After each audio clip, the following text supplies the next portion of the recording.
Boa tarde a todos, então. Nós vamos hoje dar continuidade ao nosso mini curso, né, uma apresentação, uma introdução ao romance Guerra e Paz, de Lev Tolstói. Hoje é a terceira aula e nós vamos nos concentrar no tomo 3. Tá? Vamos ter que, no final, eu vou ter que recuar um pouco para o tomo 2, vocês vão entender por quê, mas o assunto mesmo, o objeto, é o tomo 3.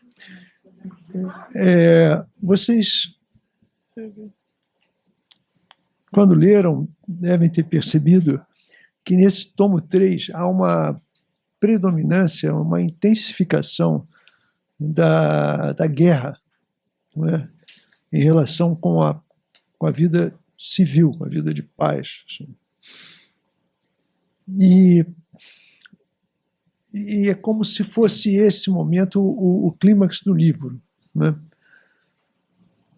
Como se fosse o ponto culminante do livro. Do ponto de vista pelo menos do ponto de vista da incorporação de fatos históricos. Tá? Porque nesse livro, nesse tomo, então as tropas napoleônicas de fato ingressam no território da Rússia, é o ano de 1812. Né? E vão chegar até Moscou, que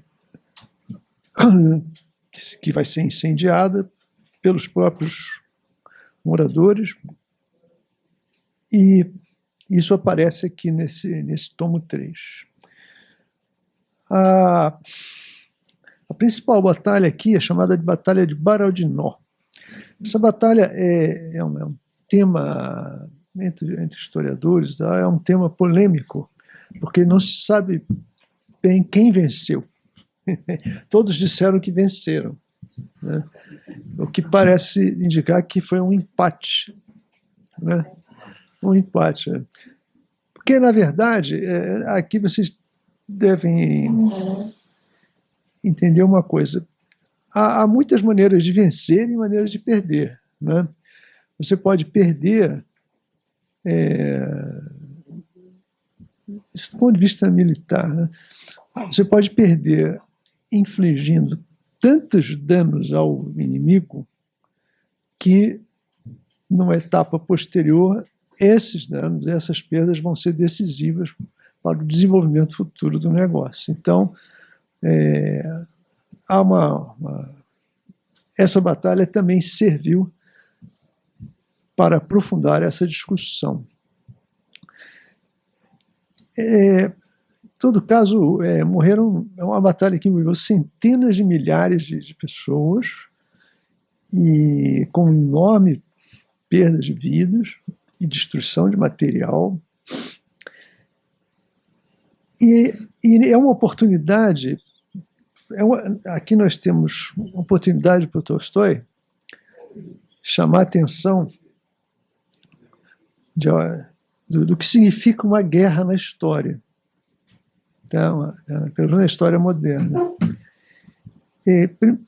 Por que ele incorporou a guerra no livro? Porque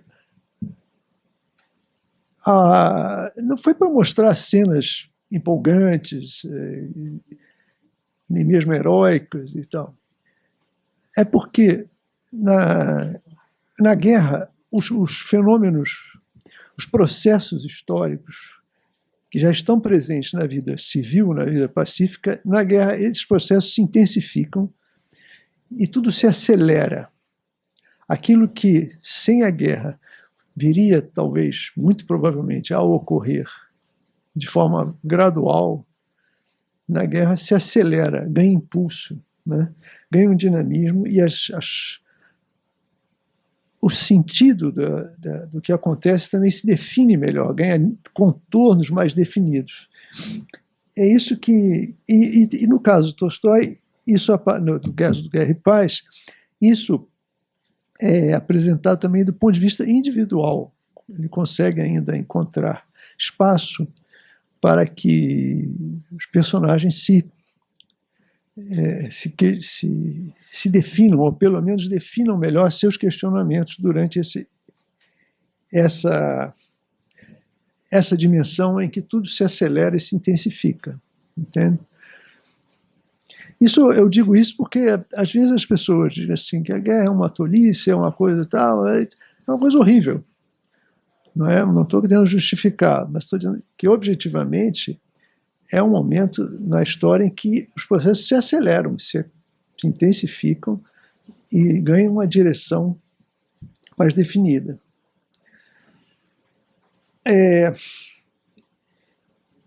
Um detalhe que eu já tratei na primeira aula, mas vou repetir aqui, já que esse tomo se concentra muito na guerra, é que a guerra subtrai dos atributos individuais das pessoas. Tá? Elas são pequenas elas são tomadas individualmente, elas são pequenas demais diante de processos tão avassaladores, entende? Então, ela é uma oportunidade também das pessoas individualmente adquirirem consciência dessa pequena estatura em face de processos históricos muito volumosos, grandiosos, enfim, poderosos. No caso do livro, o que ocorre é que a partir daqui fica bem claro que a guerra é maior do que o mundo civil, do que o mundo burguês, no caso, do que o mundo da cidade, o mundo pacífico. Tá? Ela abrange, ela como engole esse mundo. Tá? E transforma tudo. Tudo vai ser diferente no dia seguinte. Entendeu? Ela destrói as frágeis estruturas que mantinham de pé determinada ordem, vão ser destruídas e no dia seguinte algo vai ter que ser reerguido. Né? E por último, aqui no caso, essa guerra, 1812, é tratada na Rússia como o que eles chamam de guerra da pátria, ou guerra patriótica, né? Porque quando houve a Segunda Guerra Mundial, eles chamam de a Grande Guerra da Pátria. Essa foi a Guerra da Pátria, Napoleão, e a Guerra do Hitler é a Grande Guerra da Pátria. Isso tem razão de ser, porque vocês vão observar nesse terceiro tomo que essa campanha contra o Napoleão tem um caráter daquilo que no século XX veio chamar de guerra de libertação nacional. Muitas campanhas no século XX receberam esse conceito. É o mesmo caso. É o mesmo caso nessa situação do Napoleão. Em vez de guerra de libertação nacional, que é um nome moderno, consagrou-se o nome Guerra da Pátria, ou Guerra Patriótica. A tradução é dúbia, porque na língua russa tudo vira adjetivo. Tudo vira adjetivo. Você chama de algo da pátria, você vai chamar de patriótico. Qualquer coisa é adjetivo, entendeu? Qualquer coisa. Se eu quiser falar o som do microfone, é o som microfônico. É assim, não tem essa distinção que nós fazemos. Então, essa é a guerra da pátria. Muito bem.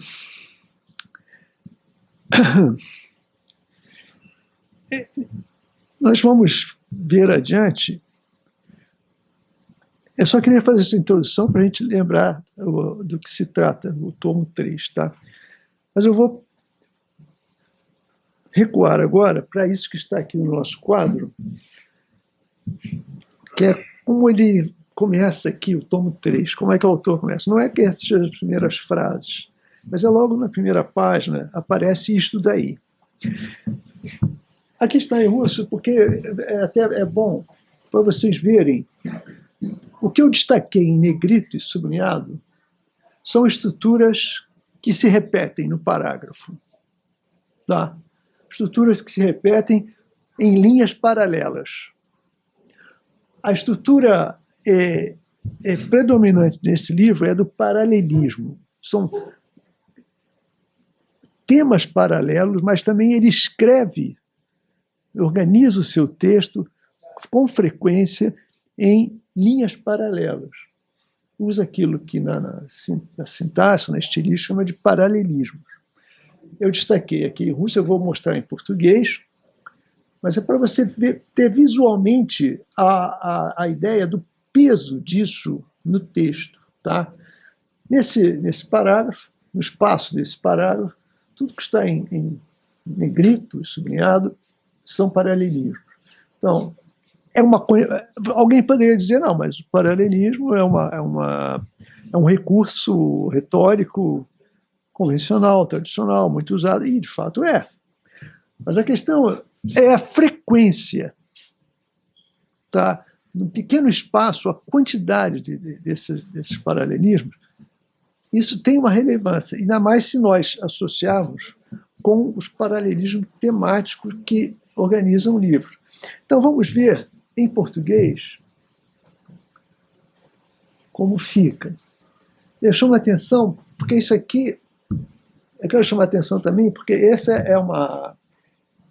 é aquilo que o Tolstói chamava de digressão, que ele introduziu no livro o que ele chamava de digressões. Tá?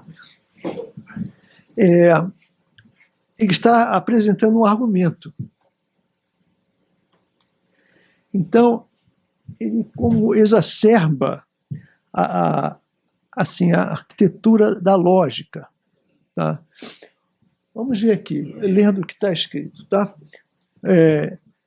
Ninguém sequer discute que a causa da destruição das tropas de Napoleão foi, de um lado, a sua entrada nas profundezas da Rússia, já numa fase tardia da estação, sem os preparativos necessários para o clima de inverno, e, de outro lado, o caráter que a guerra assumiu com o incêndio das cidades russas e com o estímulo do ódio ao inimigo do povo russo.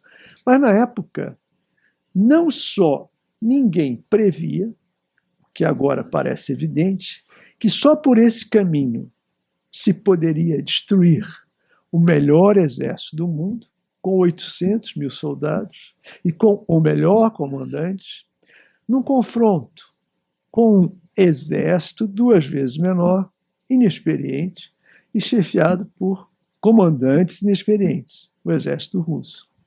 Não só ninguém previa isso, como todos os esforços da parte dos russos eram o tempo todo dirigidos para barrar a única coisa capaz de salvar a Rússia, e, da parte dos franceses, apesar da experiência e do chamado gênio militar de Napoleão, todos os esforços eram dirigidos para as tropas se demorarem até o fim do verão, a caminho de Moscou, ou seja, para fazer exatamente aquilo que, por força, havia de destruí-los. Por que eu marquei esses trechos? Porque, vou mostrar aqui. Olha só. Ninguém sequer discute como começa o parágrafo. Aí ele vai dizer, não só ninguém previa. Tá? E repete, não só ninguém previa. Isso aqui vai formando uma espécie de costura por dentro do parágrafo. Tá? E aqui ele diz, de um lado, a sua entrada, de outro lado, para a Europa. Tá? E aqui, quando ele fala o melhor exército do mundo, aí ele vai falar um exército 2 vezes menor, inexperiente. Com 800 mil soldados, 2 vezes menor. Né? O melhor comandante, com comandantes inexperientes. E aqui vem todos os esforços da parte dos russos. E aqui, todos os esforços da parte dos franceses. Né?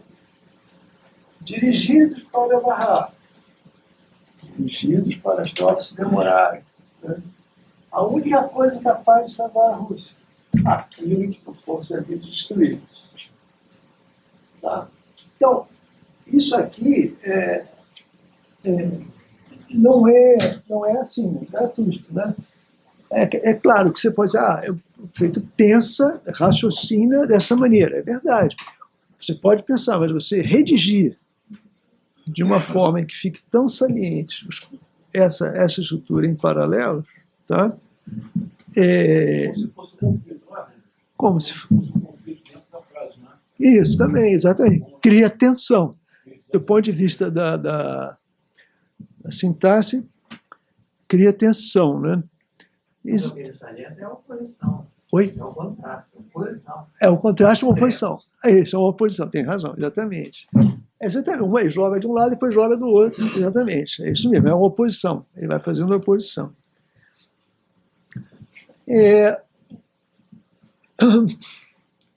Por outro, embora ele faça a oposição, observem o sentido do que ele.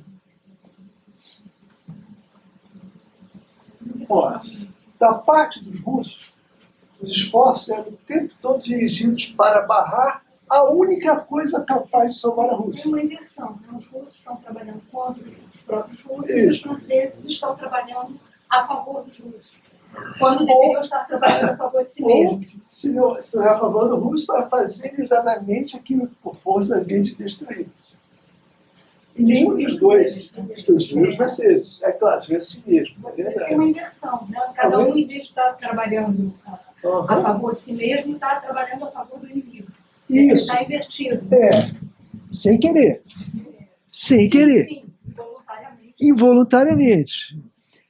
E aí tem um aspecto que vai marcar toda essa apresentação de hoje aqui que eu vou fazer, que é isso, que as pessoas e as grandes massas, os exércitos, não controlam o que fazem, nem o que falam e nem o que pensam.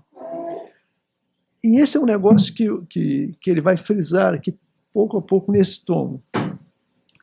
Eu vou fazer uma digressão também, já que estamos na digressão lá, que é o seguinte, essa história dele frisar dessa maneira, que toda essa organização humana que está implícita no exército, né, fazer o contrário do que precisa, o contrário do que almeja, sem noção do que está fazendo, tem um conteúdo crítico do ponto de vista filosófico. É o seguinte,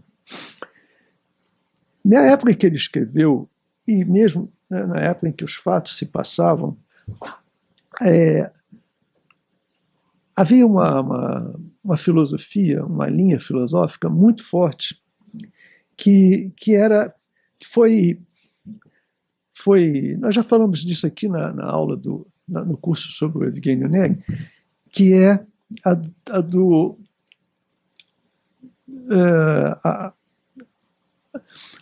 utilitarismo e do utilitarismo que é a base do liberalismo burguês, que é aquela ideia de que a pessoa busca o que é vantajoso para si, individualmente, e que é isso que parece que vai produzir o caos, produziria uma ordem superior. Acontece o seguinte, que essa ideia é do Jeremy Bentham e do Stuart Mill, que eram autores conhecidos na Rússia. O Bentham viveu na Rússia muitos anos, escreveu um livro na Rússia. Essa ideia tinha como base filosófica um negócio chamado hedonismo, bem anterior, o hedonismo, que significa o seguinte, que o fundamento da vida das pessoas é a busca do prazer individual. Não só da vantagem, mas do prazer.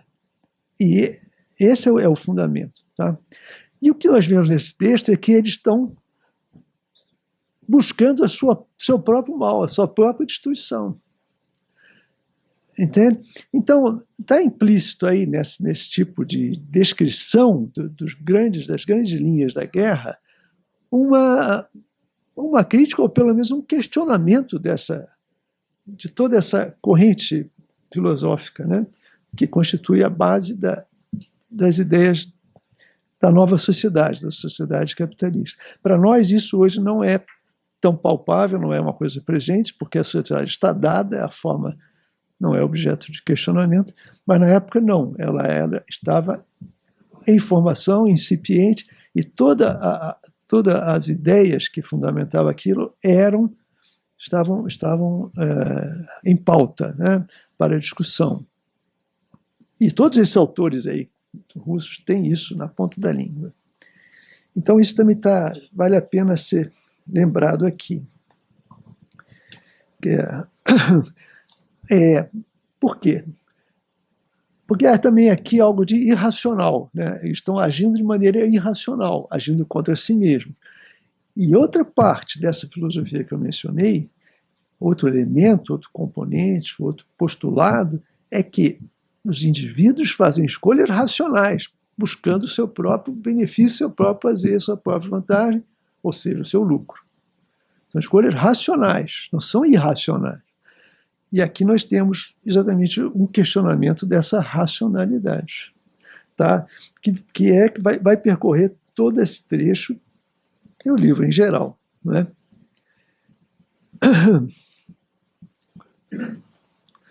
Outra coisa para lembrar, que vale a pena lembrar, olhando a construção desse parágrafo, é algo que eu mencionei nas outras aulas, é esse esforço do Tolstói em multiplicar os ângulos, as perspectivas, num esforço de incorporar no livro o maior espectro possível do mundo real, da experiência de vida. Para isso, tem que se multiplicar os ângulos, procurar quando faz um parágrafo assim, você está incorporando ângulos diferentes, contrapostos, como vocês falaram, opostos até, mas diferentes. Então, você amplia o horizonte, amplia o espectro da visão e da compreensão dos problemas. Então, está de acordo com esse processo que eu mencionei, esse esforço de integrar ao livro vários ângulos, várias perspectivas, né? Quando faz um período desse tipo, um parágrafo desse tipo, um parágrafo, também está de acordo com isso. E ainda, como a colega... Sim? Hã? Você está falando dessa multiplicidade de perspectivas, etc. Mas, ao mesmo tempo, isso parece entrar em choque com um certo autoritarismo, vamos chamar assim, da parte do narrador. Que é uma narração em terceira pessoa que muitas vezes assume a primeira, né, a primeira do plural, os russos, enfim. E que faz está o tempo todo fazendo um esforço de explicitação. Ela não deixa muito para o leitor interpretar. É um narrador pedagogo. Olha, esse franzir de sobrancelhas, esse sorriso, essa frase, quer dizer exatamente isso. Nada fica para o leitor concluir. Tudo é explicitado. Assim, isso para mim entra um pouco em conflito com esse abraçar de incorporar várias coisas.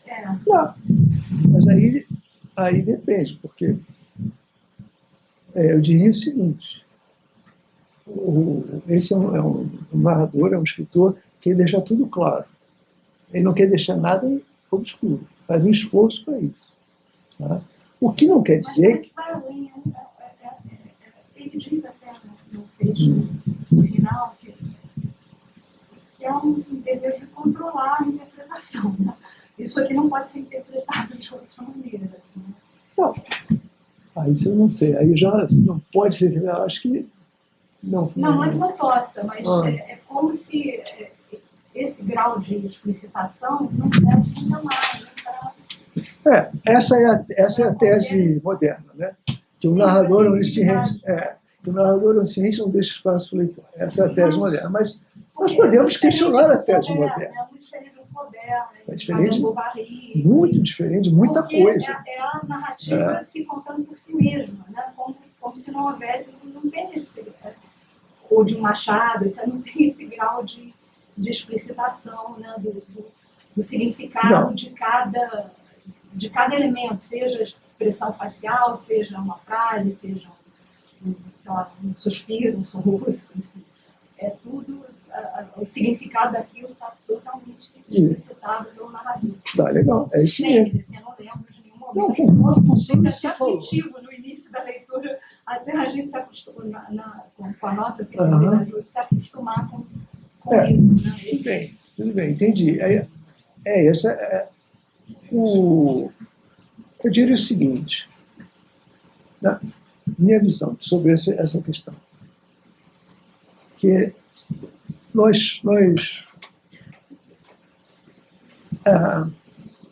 uma das fontes do filosofia é a literatura do iluminismo, entendeu? E esse negócio falou do lado pedagógico e tal, existe sim. Agora, achar isso opressivo vai de cada um. Porque ele não está aqui com um porrete dizendo que você tem que pensar assim, ele está apresentando, ele não está escondendo o que ele pensa. Ao contrário, ele está mostrando, ele quer mostrar o que ele pensa, mas como ele chegou ao que ele pensa, e depois ele questiona e volta atrás, entendeu? É um processo de introspecção. O que caracteriza aquilo? Eu acho que caracteriza a narração é explicitar a introspecção, o fluxo do pensamento, o movimento do pensamento. Agora, se o leitor, com isso, se sente acanhado de pensar também, aí para o outro leitor. Né? Porque, eu acho, veja só, eu sei que estou falando um negócio meio herético, do ponto de vista da teoria moderna da literatura. Não, o leitor, o narrador tem que ser assim, tem que esconder e tal. Não, eu gostaria, eu ponho em questão isso. Tudo é dito. É só isso. Tudo é dito e fica muita coisa por dizer. Quanto mais diz, quanto mais ele se envolve, mais aprofunda, mais você diz, pô, mas tem isso, tem aquilo, entendeu? Eu acho que mais enriquecedora é uma questão.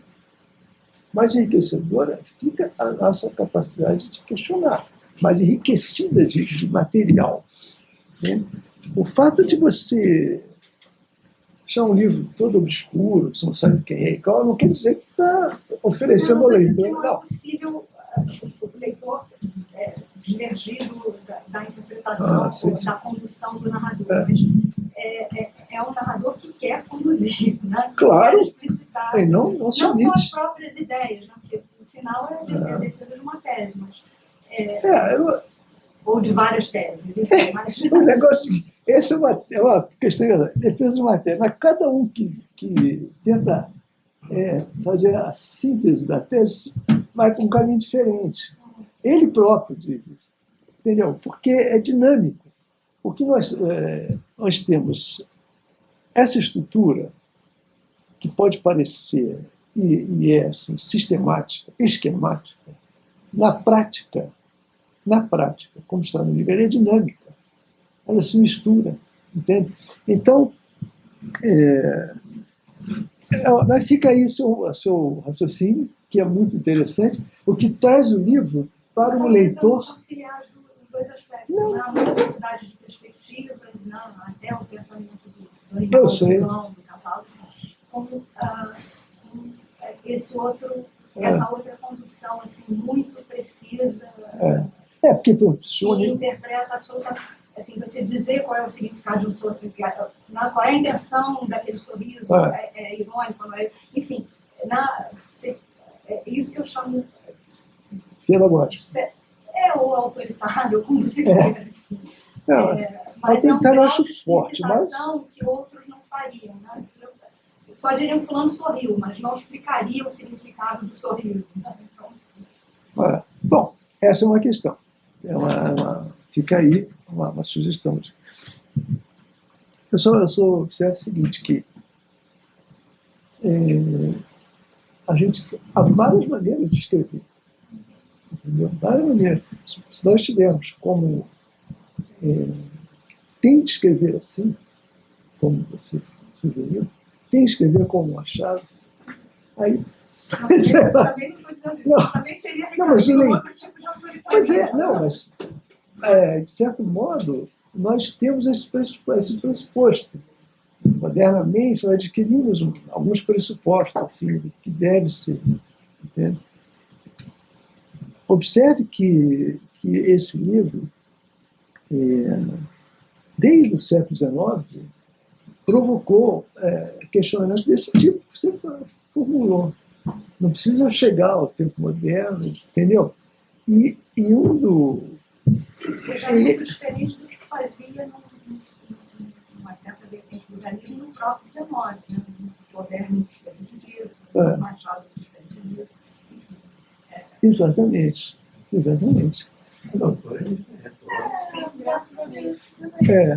É uma outra corrente. Chama atenção. Esse grau de explicitação chama atenção. E ele tinha consciência disso. Entendeu? Dificuldade de lembrar de um outro que explicite a esse ponto. É difícil lembrar. Isso é uma característica muito marcante, não é uma coisa que passe assim, sem que você note. Né? Exatamente. Concordo inteiramente. Pois é uma maneira que... Para acompanhar aqui a ideia da colega assim, e da nossa amiga que pediu, uma maneira, observe assim, aqui eu pus o que eu chamei de paralelismos de fundo do livro, tá? Temático.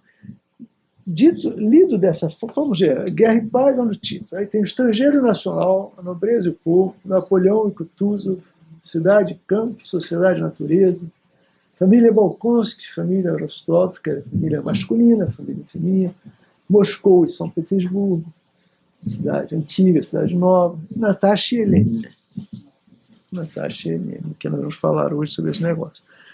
Agora, isso aqui, a gente pode continuar essa lista ao infinito, e isso não está escrito no livro, isso é uma abstração que qualquer um pode fazer, é uma abstração, eu estou abstraindo. Tá? É como se estivesse num laboratório evaporando a água e vendo o que sobra, entende? Uma coisa... Mas existe essa é uma das formas pelas quais o livro está organizado. É uma das coisas que permite que o livro se mantenha em pé, estruturado, tá? sem se dispersar. Tá? Oi?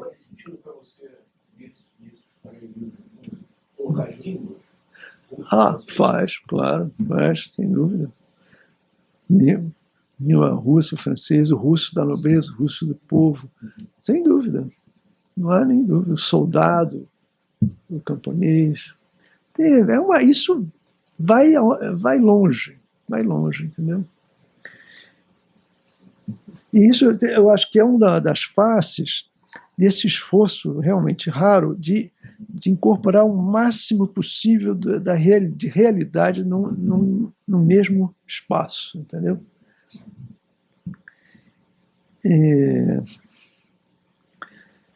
Muito bem. Agora,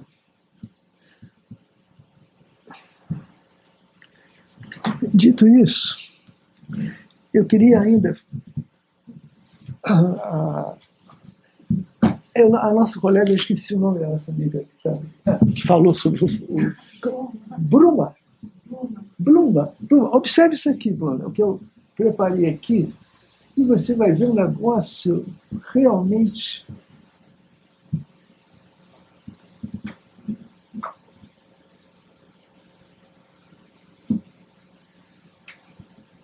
O que acontece? Há um trecho aqui do... Quero tentar abrir. Há um trecho desse tomo em que o Tolstói descreve uma seca, uma grande seca. Tá? E eu vou mostrar para vocês uma coisa que eu encontrei de um professor brasileiro.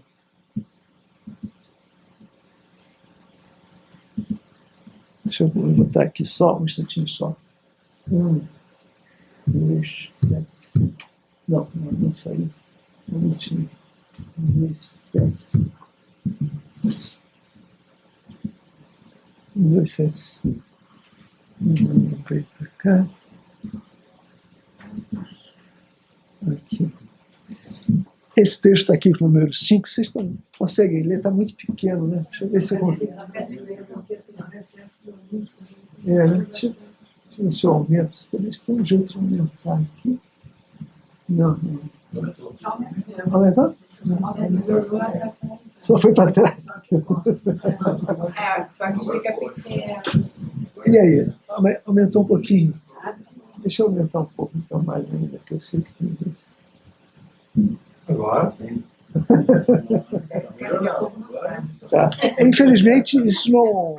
Deixa eu ver se eu fizer assim, o que acontece? Não adianta. Ih, bagunçou.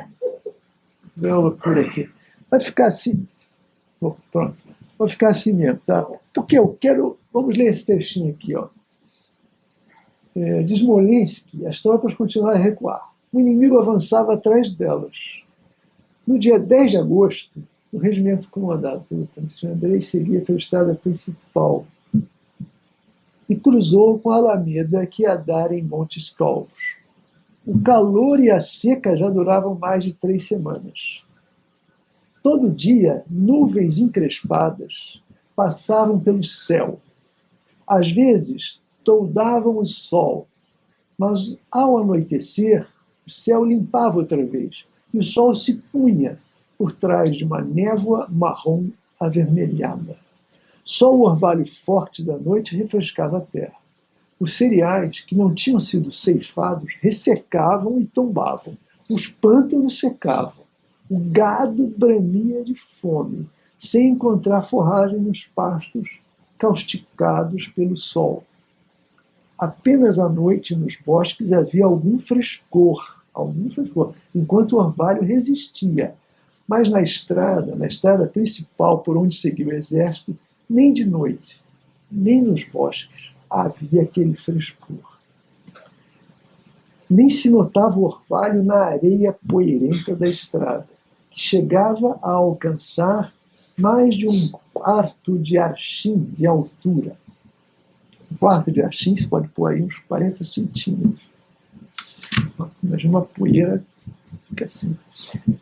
Assim que amanhecia, tinha início o movimento. As carroças de carga e artilharia seguiam sem fazer barulho pela areia da estrada, que quase tocava nos eixos. E a infantaria enterrava os pés até os tornozelos na poeira, quente, fofa e sufocante, que não refrescava nem durante a noite. Parte dessa areia poeirenta era comprimida pelos pés e pelas rodas. Outra parte subia no ar e pairava, como uma nuvem acima das tropas. Impregnava-se nos olhos, nos cabelos, nas orelhas, nas narinas e, sobretudo, nos pulmões das pessoas e dos animais que se deslocavam por aquela estrada. Quanto mais o sol subia, mais alta se erguia a nuvem de poeira, e através da poeira fina e quente era possível, a olho nu, ver o sol, que as nuvens não ocultavam. O sol parecia uma grande esfera escarlate. Não havia vento e as pessoas respiravam aquela atmosfera imóvel. Caminhavam com a boca e o nariz envolvidos por um lenço. Muito bem.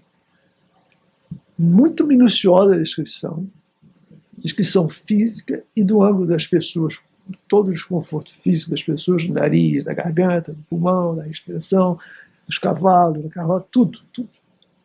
Muito bem. Agora eu quero mostrar a vocês uma coisa curiosa que eu encontrei aqui nesse... Ficou estranho, deixa eu ver se eu consigo melhorar isso aqui. É um professor, não sei, Ricardo Cavalcante Schil, esse é um professor brasileiro, não sei. O tema dele é ecologia, mas ele vai descrever uma seca na região ocidental da Rússia, essa região. Olha só, isso agora, usando a descrição de um cara que está vivo aí. As estepes soviéticas a oeste dos Urais, no ocidente, na Rússia europeia, da taiga ao norte até os mares Negro e Cáspio ao sul, historicamente concentram as melhores regiões de cultivo e criação, não só do país, como também do mundo, por conta de suas férteis terras negras, o Tchernozem. Lembre-se que a descrição falava dos campos dos cereais secos e tal. No entanto, sempre estiveram também à mercê dos ventos secos vindos do sudeste, ou seja, da Ásia Central. Com sua exploração intensiva e erosão superficial produzida, seja pelo degelo incontido na neve, seja pelas chuvas torrenciais da Rasputitsa, a meia estação úmida, a camada superior desses solos torna-se arenosa e, com os ventos, desprende-se em gigantescas nuvens de poeira, conhecidas como tempestades negras. Na primavera do ano em que Vassili Benzin, um soviético, formulou o conceito de agroecologia, os cientistas soviéticos calcularam que nas regiões do centro da Ucrânia, do Donbass, de Stalingrado, de Astrakhan, veja, estava em Smolensk, aquela descrição que a gente falou, é por aí. Os ventos levantaram mais de 15 milhões de toneladas de chernobyl a uma altura de até 1 quilômetro, dilapidando uma camada de 10 a 15 centímetros de solo cultivável. Né? O fenômeno, mais uma vez, produziu a quebra das colheitas em 1981, etc., gerando uma das grandes fomes. Então, o que me chamou a atenção é muito semelhante à descrição que o Tolstói faz num romance.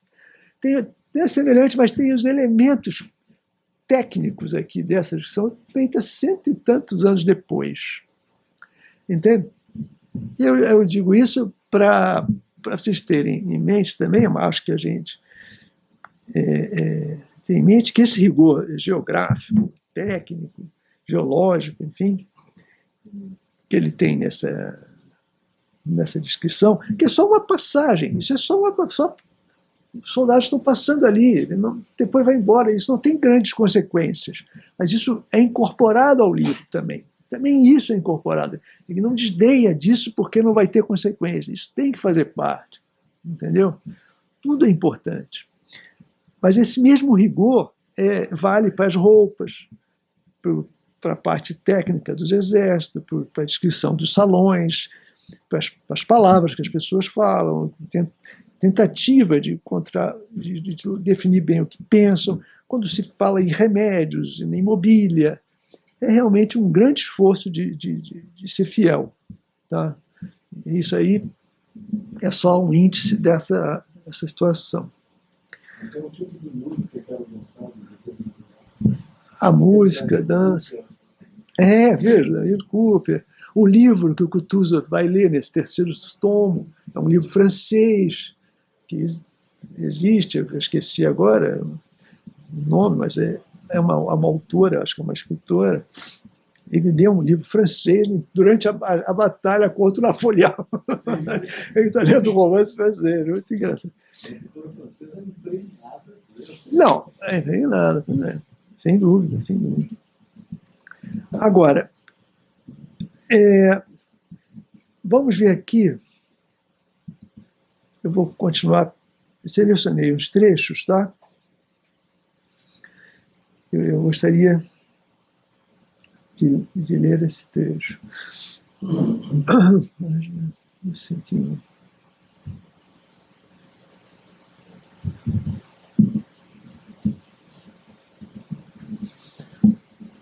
Deixa eu ver aqui se eu localizo um momentinho. Aqui a gente, aumentando, acho que ele muda o número das páginas. Não. Está aqui. Ele não muda, não. É esse trecho aqui, os atos de Napoleão.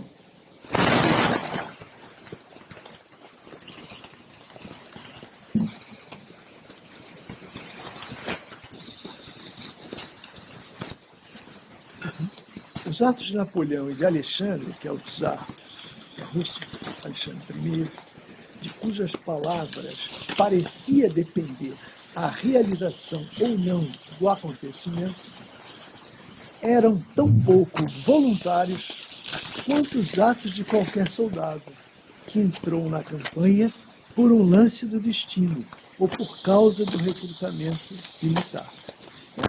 A afirmação dele é que os atos de Napoleão e Alexandre, de cujas palavras parecia depender a realização ou não do acontecimento, eram tão pouco voluntários quanto os de qualquer soldado. Então ele rebaixa o que é o principal, o mais alto comando daquilo ao nível de um soldado e diz que não tinham nada de voluntário. Essa ideia de que na guerra existe algum tipo de determinante, né, superior à vontade do indivíduo, qualquer que seja. Né? Pode ser até a ação, pode ser contrária à vontade. Você vai ver, exatamente. Pode ser contrária à vontade. Eu tinha pensado nisso, mas estou falando isso agora. É o argumento central das memórias do Sol, na primeira parte. Quando ele criticando o utilitarismo. Exato. Como é possível, que numa parte das vezes, o nosso comportamento caminha em direção contrária aos nossos interesses? Pois é. Em alguma medida essa discussão, não é? Alguma medida, certamente é isso aí. Esse é um outro autor, ele está mencionando um outro autor contemporâneo, Dostoiévski, escrevendo um outro livro, um outro assunto, mas essa questão, essa tese filosófica, esse postulado, estava muito presente e era uma razão de grande aflição, de grande angústia, por uma série de razões. Tá? Mas é isso que o João está observando. É claro que... Diga. Mas isso contraria aquela teoria do Clausewitz da guerra como uma política organizada. O César disse porque toda ela tem que ter um objetivo superior. Isso é a intenção suprema. A guerra não vale. Não tem razão. Exatamente. Entendi. Aí eu não tenho... contradiz, sem dúvida. Mas...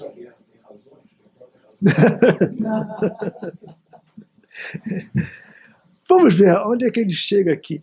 Isso aqui, assim, pode parecer que ele está apresentando uma tese, mas ele está questionando uma tese, entendeu?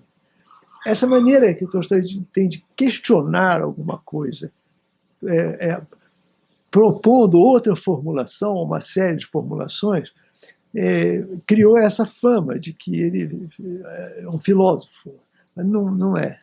Entendeu? Na prática, não pode ser, porque qual é a filosofia? Não tem sistemático, não há como resumir. É impossível. Entende? É tão dinâmico, é tão fluido, é tão fugidio, assim, os argumentos dele, o raciocínio, enfim. Vamos ver onde ele vai levar com essa questão aqui. Ó. Não poderia ocorrer de outro modo. Por quê? A fim de que a vontade de Napoleão e de Alexandre, as pessoas de quem o acontecimento parecia depender, fosse cumprida, era necessária a coincidência de inúmeras circunstâncias, sem uma das quais o acontecimento não poderia se realizar.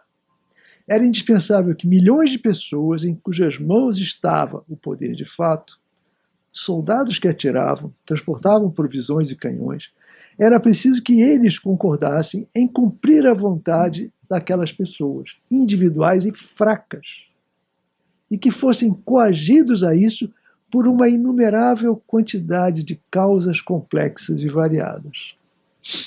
Então, o fatalismo da história é inevitável para a explicação de fenômenos irracionais, ou seja, fenômenos cuja razão não compreendemos.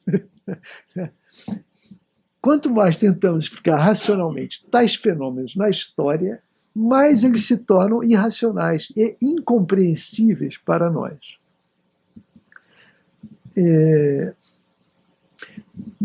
Vou só levar adiante aqui um trecho.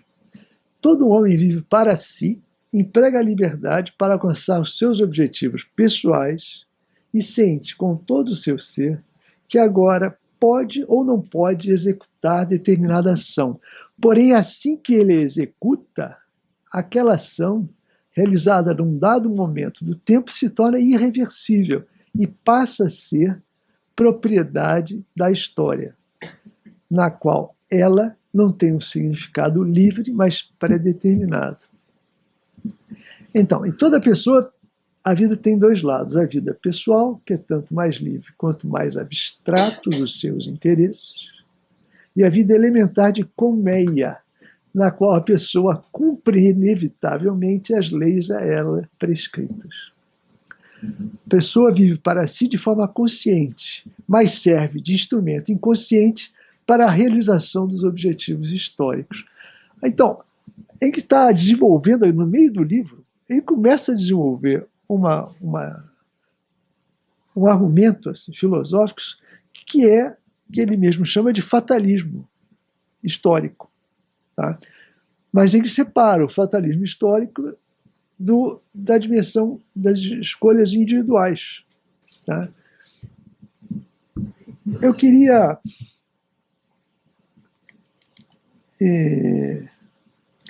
mas todo esse argumento é calcado na guerra, não na vida diária das pessoas. Ele está apoiado na guerra. Tá?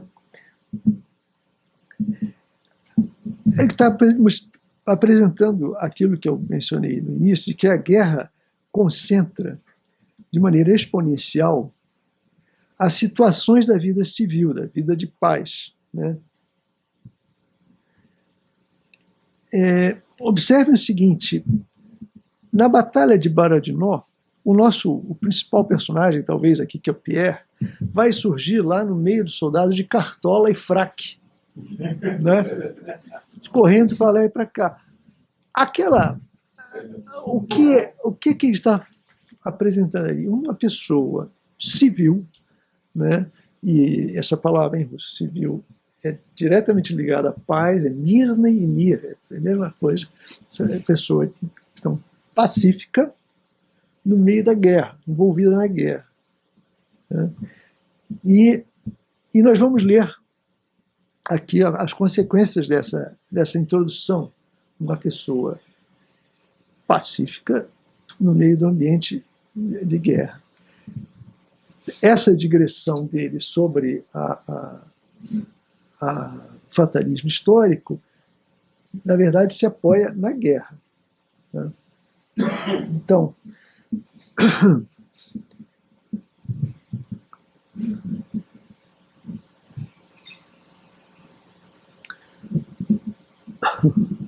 agora, vamos ver isso apresentado de forma mais concreta, assim, não em forma de argumentos.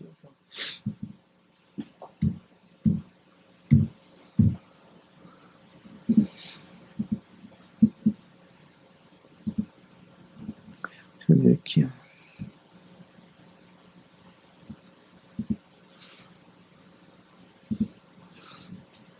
Ó.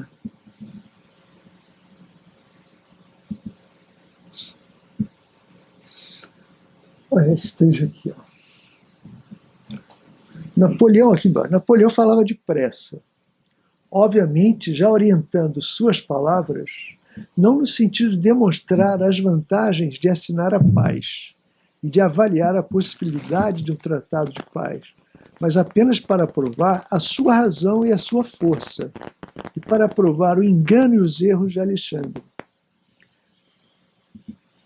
O início da sua fala tinha, obviamente, o propósito de ressaltar a vantagem da sua posição e de mostrar que, apesar disso, ele ia aceitar a abertura de negociações. Porém, depois que começou a falar, quanto mais falava, menos se via em condições de governar suas próprias palavras. Todo o propósito das suas palavras agora já era, obviamente, apenas o de exaltar a si mesmo e de aviltar Alexandre, ou seja, fazer exatamente aquilo que ele menos queria no início da conversa. Você recorda aquele trecho que nós lemos no início, né? O mesmo fenômeno, o mesmo procedimento, a mesma situação se repete aqui em escala individual e na forma de palavras, né, que a pessoa fala.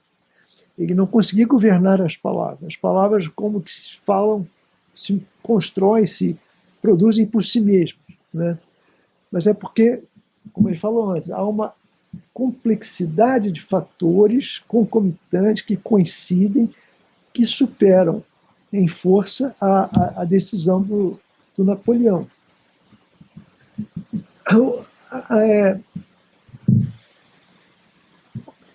Aqui temos o seguinte, no fundo dessa conversa o czar da Rússia, Alexandre, estava na época aliado ao Napoleão, por incrível que pareça. Toda essa campanha napoleônica é uma confusão de coalizões, são 9, 10, não sei quantas coalizões desses estados nacionais que se movimentam, ora para um lado, ora para o outro, se aliam, se separam, tá? E aqui, o que acontece? Nesse momento, o czar, Alexandre e o Napoleão estão unidos numa coalizão com outros estados nacionais, para a grande perplexidade de vários personagens aqui do livro. Mas, nesse momento, o Napoleão já está desconfiado de alguma coisa errada, não está satisfeito, isso não vem ao caso para nós aqui, mas então ele resolve então atacar a Rússia, invadir a Rússia por isso. Tá? Então, eu queria soltar esse trecho. Agora vamos a um trecho que é muito importante aqui, que é o do soldado Lavrushka. O que acontece? O Tolstói, pesquisando com esse livro, um dos materiais dele foi o historiador francês Thiers, um grande historiador da época, muito prestigiado e tal.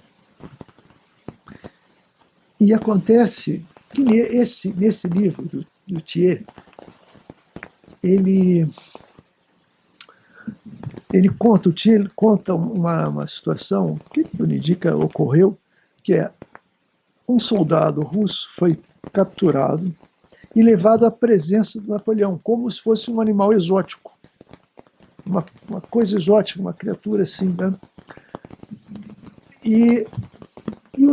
Só que, segundo o texto do Thiers, esse soldado russo não sabia quem era Napoleão, não sabia que estava diante de Napoleão, e o Napoleão teria feito ele de bobo, fingindo que era apenas um soldado e tal, leva ele na conversa, e no final se diverte com esse soldado, dá um cavalo e manda ele embora. Tá? Isso é que o Thiers conta para dar relevo, para ressaltar a astúcia do Napoleão, até a generosidade, sua humanidade, né? E, naturalmente, as limitações cognitivas, intelectuais do camponês analfabeto, do soldado, que eles chamam de cossaco, que os franceses dizem, aqui está um cossaco, eles não sabem nem o que é cossaco, né? Não tem nada a ver com aquilo, eles levam para ele. Aí o Tolstói pega esse episódio, que está no livro do historiador, e reconta e completa o que falta. Ele completa, entendeu? Assim, usa a imaginação como um instrumento de conhecimento, como um instrumento de crítica, tá? De crítica no sentido assim, crítica no sentido filosófico, de conhecer, tá? De ir ao fundamento e conhecer. E esse é um dos aspectos desse livro. Vamos ler o texto, mas eu quero ressaltar que assim, esse é uma dos procedimentos constantes no livro. É uma das funções da imaginação. A imaginação não é digamos, um fator de diversão, de deslumbramento, de encantamento, não. É de conhecimento, é de completar aquilo que se conhece em parte. Tá? Vocês lembram que eu falei que ele construiu um determinado personagem pensando na mãe, tentando dar vida à mãe, ou dar vida ao pai, e assim sucessivamente. Então, por meio da imaginação, a partir de dados. tá? Não é soltando a imaginação, assim, mas é uma imaginação controlada para alcançar um conhecimento plausível, pelo menos, tá? Isso não é nada exclusivo de um escritor. Eu já tive uma época que eu conheci um pessoal de matemática, e eles diziam, sem imaginação a gente não faz nada na matemática, entendeu?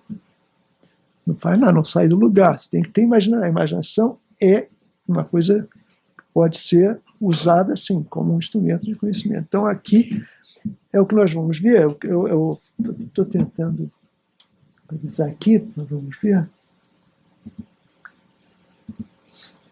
Olha só. Então, chega o francês, o Napoleão. Olha só isso aqui, ó. O comandante do Estado-Maior, veja só, está no... É um Napoleão com o comandante do Estado-Maior, as figuras dos mais alto escalão daquele exército. O comandante do Estado-Maior, Berthier, ficou para trás a fim de interrogar um militar russo da cavalaria que tinha sido feito prisioneiro. A galope, acompanhado pelo intérprete Lelorgne de Deville, ele alcançou Napoleão e, com o rosto alegre, freou seu cavalo. Eh bien, perguntou Napoleão. Un Cossack de Platov diz que a tropa de Platov vai se unir ao grande exército de Kutuzov e que Kutuzov foi nomeado comandante em chefe. Très intelligent et bavard. Quer dizer, o tal cossaco, né, quer dizer, inteligente e falante. Napoleão sorriu, mandou dar um cavalo ao cossaco e trazê-lo até ele. Napoleão queria lhe falar pessoalmente. Alguns ajudantes de ordens partiram a galope e uma hora depois, Lavrushka, o servo de Denísov, que é um personagem do livro, tinha cedido, o servo que Denísov tinha cedido para Rostov, com uma jaqueta de ordenança, montado numa sela de cavalaria francesa, com o rosto velhaco, embriagado e alegre, aproximou-se de Napoleão. Napoleão ordenou que ele cavalgasse a seu lado e começou a perguntar: o senhor é cossaco? Cossaco, sim senhor, vossa excelência. Não é cossaco, mas veja por que ele fala isso. Aí é que tem um texto em francês que significa o seguinte: escreve Thiers. Veja, ele vai citar o livro do Thiers, uma citação. O cossaco, sem saber em companhia de quem se encontrava, pois a simplicidade de Napoleão, olha só, nada tinha capaz de revelar a uma imaginação oriental a presença de um soberano, conversou com a maior familiaridade sobre as questões da guerra atual. Isso escreve o Thiers. Tá? De fato, Lavrushka, que na véspera havia se embriagado e deixado seu patrão sem jantar, aqui, veja só, ele fecha as aspas e vai imaginar o que aconteceu com Lavrushka. Com o conhecimento que o Tolstói tem sobre os camponeses, os servos domésticos, o cara se embriagou e deixou o patrão sem jantar, entendeu? Aí ele vai... O texto que ele cita do Thiers é aquele texto protocolar, né? Aí que ele vai para a realidade. Tinha sido chicoteado e mandado para a aldeia a fim de conseguir umas galinhas, onde cedeu à tentação de fazer uma pilhagem e acabou aprisionado pelos franceses. Lavrushka era um desses lacaios grosseiros, insolentes, que já viram de tudo, que consideram seu dever fazer tudo com infâmia e trapaça, que estão prontos a prestar qualquer serviço ao seu patrão e que adivinham com astúcia os pensamentos maldosos do patrão, em especial as vaidades e as mesquinharias. Então, é como a colega Bruna está falando, ele diz tudo sobre o Lavrushka. Ele constrói esse personagem inteiro, o que ele pensa, o que ele faz, entendeu? Por quê? Porque ele quer uma pessoa viva, real, reconhecível. Né? Ao se ver na companhia de Napoleão, cuja identidade ele reconheceu muito bem e com facilidade, Lavrusca não ficou nem um pouco embaraçado e apenas tentava, com todo empenho, prestar seus serviços aos novos senhores. Então, ele está diante de novos senhores, de um novo patrão. Sabia muito bem que aquele era o próprio Napoleão, mas a presença de Napoleão não poderia embaraçá-lo mais do que a presença de Rostov, ou de um sargento que tinha varas para açoitá-lo, porque Lavrusca não possuía nada que o sargento ou Napoleão pudessem lhe tomar. Sabe? Veja assim, como ele vai, como o Tolstói vai longe nesse negócio do Lavrusca. Não é questão de dizer que o cara é russo contra um francês, não. Ele é um cara que não tem nada para ser tomado, é como o proletário, né? Não, vocês não têm nada a perder porque vocês não têm a sua vida. É esse aqui, ele só tem a vida a perder. Né? Aí o Lavrusca repetiu todas as lorotas que corriam entre os ordenanças. Ele notou aquelas histórias. Boa parte daquilo era verdade. Mas quando Napoleão perguntou o que os russos achavam, se iam vencer Bonaparte ou não, Lavrusca estreitou os olhos e parou para pensar. Percebeu ali uma astúcia sutil, como sempre enxergam astúcia em tudo as pessoas semelhantes a Lavrusca. Franziu as sobrancelhas e ficou calado um momento. É o seguinte, se houver uma batalha, disse ele, com ar pensativo, e for logo, então pronto, acabou-se. Mas se passarem 3 dias a partir de hoje, então quer dizer que essa batalha vai demorar. Aí traduzem para o Napoleão em francês, né, e vai por aí afora. O que acontece? O Napoleão mandou dar liberdade. Eu fiquei encantado com o cara, com o cossaco, né?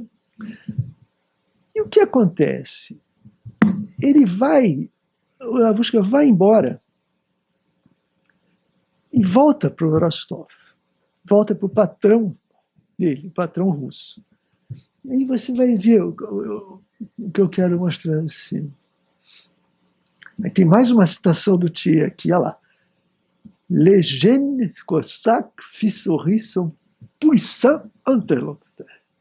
O jovem cossaco fez sorrir seu poderoso interlocutor. Então, o texto do Tolstói está meio que completando, do ponto de vista do camponês, a visão oficial, ou como podemos chamar, do historiador francês. Eu queria mostrar isso aqui.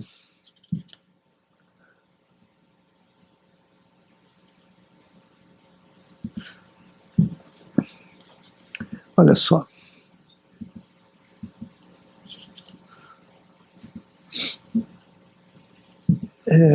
Aí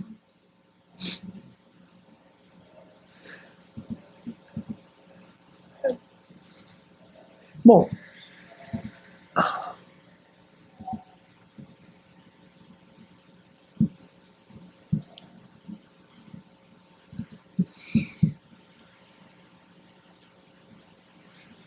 aqui eu sei que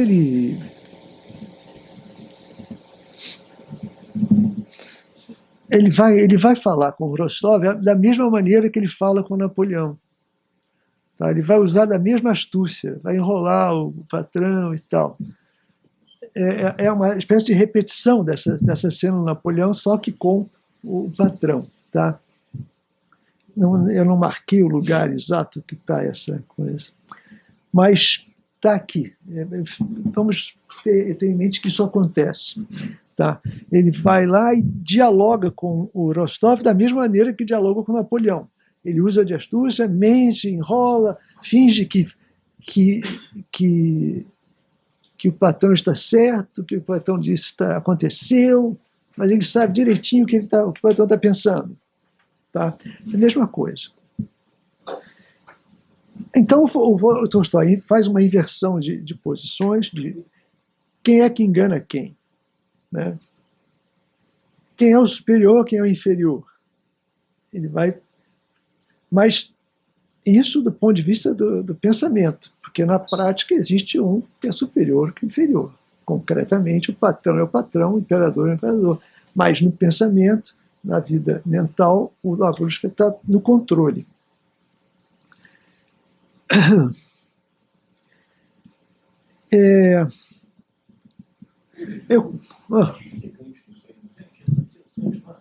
Porque para o historiador francês, porque ele não reconheceu Napoleão. Ele é apenas tosco. Agora, com Tolstói, esse Lavrúshka é um extraordinário, né? Porque ele conhece Napoleão. Ele é que brinca com Napoleão, por assim dizer, fingindo que não reconhece. Aí chega até a dizer, né? Não, porque vocês têm um Napoleão. Pois é, ele sabe direitinho. Quando ele volta com o Rostov, ele faz a mesma coisa. Faz a mesma coisa, hein? Se tivesse outra guerra de paz além da França e da Rússia. Mas é curioso como ele inverte isso. Para o historiador francês, eles são todos na instituição da Napoleão. Em alguma medida, os franceses vão perder a guerra, porque eles acham mesmo que os russos são todos. E nunca vão de fato fazer o que os russos fizeram. É interessante, tem esse aspecto. Você está, digamos assim, projetando a cena num desenvolvimento histórico determinado que a gente já sabe qual é. Mas eu acho que, além disso, há um caráter mais generalizante aqui nessa situação, entendeu? Que é o seguinte... Por isso que eu escrevi assim, que essa ficção que ele construiu tem um cunho ensaístico também. Assim como aquele negócio, aquele trecho claramente ensaístico que ele fala do determinismo, do fatalismo da história. Eu acho que ele tem um conteúdo ensaístico. E veja, quando a gente lê essa cena, pode lembrar que imediatamente antes dessa cena, nós temos uma situação em que aparece em São Petersburgo o contraste de dois salões da alta sociedade. O salão da Ana Paula Scherer, que é aquela do primeiro livro, e o salão da Helene, que é uma... Né? Aliás, os colegas que se queixaram, ou observaram que a princesa Mária é sempre apresentada como feia. Né? Já a Helene é a beleza marmórea. Sempre. 500 vezes. A beleza marmórea. Né? São essas coisas. Então, a Helene é o salão da Helene e o salão da Ana Paula Scherer. E há um personagem que frequenta os dois salões. Esses dois salões concentram posições políticas opostas. Tá? E o personagem Vassili, o conde Vassili, frequenta os dois. E ele é apenas um jeito falso, um jeito carreirista. Ele quer... Aí, em um salão ele diz uma coisa e no outro diz outra. E o Tolstói leva essa dualidade, mas até o ponto em que, de repente, esse Vassili se confunde e fala no salão da Helene o que ele devia falar no salão da Ana Paula. Ele troca. Ele elogia o Kutuzov, quando devia criticar. Isso vem logo, imediatamente antes dessa cena do Lavrúshka. Percebe? Há uma... Então, existe alguma coisa aí nesse jogo de situações. Ele é o pai da Helene, mas ele já não controla a Helene. Ela se casou com o Pierre, ela está a léguas de distância. Ela é uma figura poderosa, assim, mas ele é o pai, exatamente. Mas existe alguma coisa aí nessa construção, entendeu? Existe alguma coisa assim, essa astúcia do Vassili tem alguma semelhança, algum paralelo com a astúcia do camponês, do Lavrúshka, né?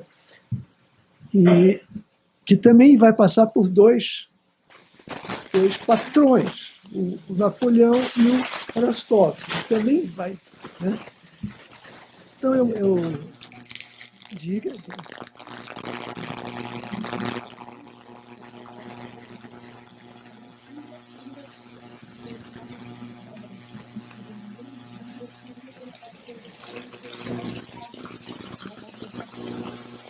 Não. O Lavrusca aí está acima do... Então está até diferente. É claro. Até porque ele é bem sucedido e porque ele de fato Ele não é. Ele não é. E está subvertendo as É. posições socialmente determinadas. Perfeito. Ele está numa posição superior e quem é superior em termos sociais, ali, em termos de relações humanas, ele está em uma posição inferior de Exato. se deixar manipular, enfim. E sabe disso, e tem perfeita consciência disso, é um cara consciente. Não, É interessante, né? Quem não tem liberdade no plano da ordem social pode ter uma liberdade de pensamento, maior até do que quem está em posição talvez superior. Talvez porque, como ele diz sobre o Lavrusca, não tem nada que possam tirar dele. E o Vassili faz isso exatamente porque ele quer ganhar alguma coisa e não quer perder o que tem. Né? Um detalhe também, quando o livro começa, lá no primeiro tomo, tem aquela cena do salão da Ana Paula Scherer. Tolstói usa umas 4 vezes uma metáfora de máquina para o que acontece ali naquele salão. Fala em relógio, fusos, algo de mecânico naquela vida do salão. Tudo ali é meio... Há uma dose de falsidade que se apresenta como mecânico. Não é, em vez de vida, tem os movimentos mecânicos. Né?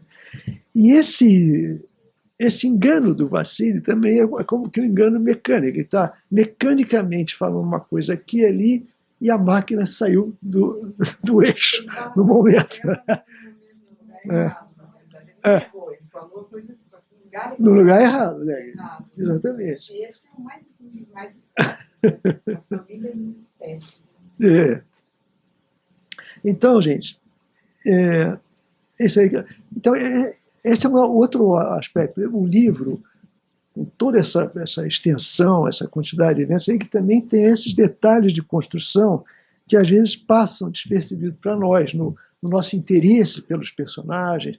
Como os personagens são muito reais, muito humanos, assim, parece gente mesmo, a gente não enxerga bem, às vezes, detalhes da construção do livro. Né? Então, eu queria ressaltar essa proximidade dessas cenas. Né? Diga. Ali tem um momento que o Lavrusca dá uma espécie de conselho de guerra para o Napoleão. Pois é. E esse conselho de guerra é um conselho que teria levado Napoleão a perder a guerra? Não diria isso, não. Eu acho que não sei. Eu não vi isso. Posso estar enganado. Se você atacar agora, você tem grande chance, mas se você esperar um pouco, talvez essa guerra se prolongue. Foi isso que ele falou. Foi isso que ele falou. Mas eu não sei se... Napoleão fez, na verdade, esse ataque. Não sei. Não sei. Eu não observei isso, não.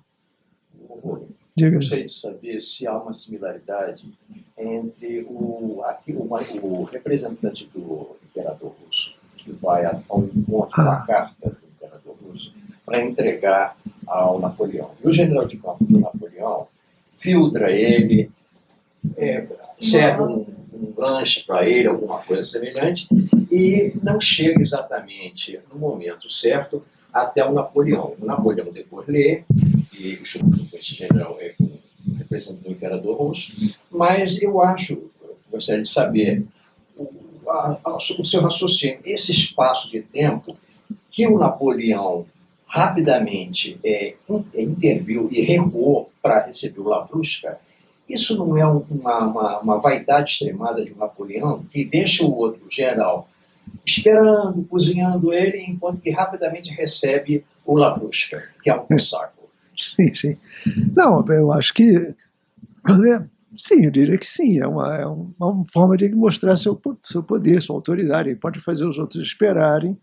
E ele também está meio, como diziam os antigos, está arrufado, né, com o imperador. Ele está meio aborrecido com Alexandre. Ele está desconfiado de algumas relações do imperador com a Inglaterra, com a Turquia e tal.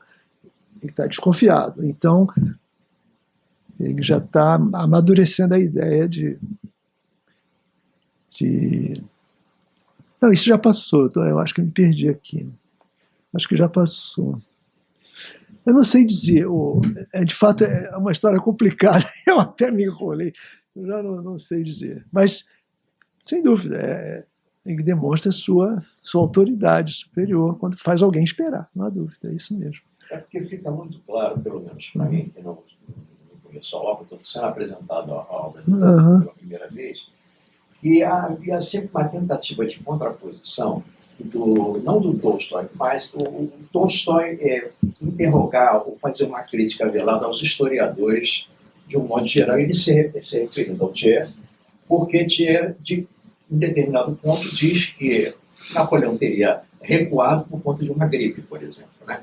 Então, isso são fatos circunstanciais. Aí o próprio Tolstói, ele faz uma referência crítica, uma observação, que eu não sei se você concorda, por conta dessa pequena sinalação que o Thiers faz. Uma gripe, uma simples gripe, faz o exército recuar. Eu acho que sim. Eu também não sei responder. Você me deixa... Assim, é muita coisa para mim, eu não sei responder. Entendeu? Mas é uma coisa a ser investigada.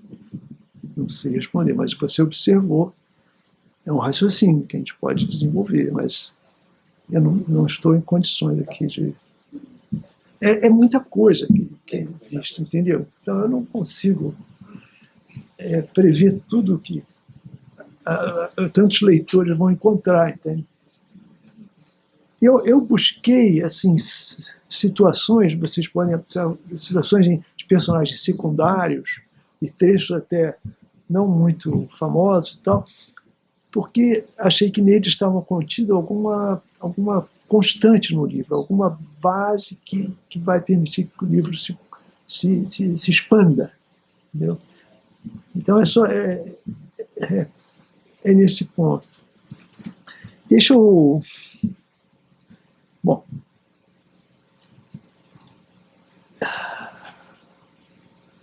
que pena. Eu tinha umas coisas para falar, mas eu vou saltar porque eu acho que é o mais importante. Sobrando tempo, eu volto para essas outras. Que é o seguinte. Vamos ver isso aqui. Nessa página.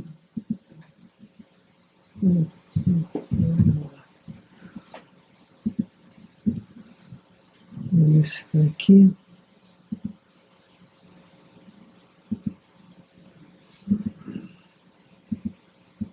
Um momentinho. O que acontece? A certa altura, já na batalha, né, as tropas, os comandantes russos aliados dele, fazem um conselho de guerra, em pleno campo de batalha. E esse conselho de guerra é feito num casebre, um casebre camponês, de madeira. Tá? Tradicional. Não é um casebre tão pequeno, porque podia comportar todos eles, mas é um casebre tradicional, pobre, modesto, pororó. Todo mundo sai do casebre, ficam só os altos militares do comando, do conselho de guerra. Porém, isso aconteceu. Isso aconteceu, está documentado, o quê? O que Tolstói faz? Dentro daquele impulso de completar os documentos, as memórias, ele diz que uma menina ficou para trás, ficou dentro da casa.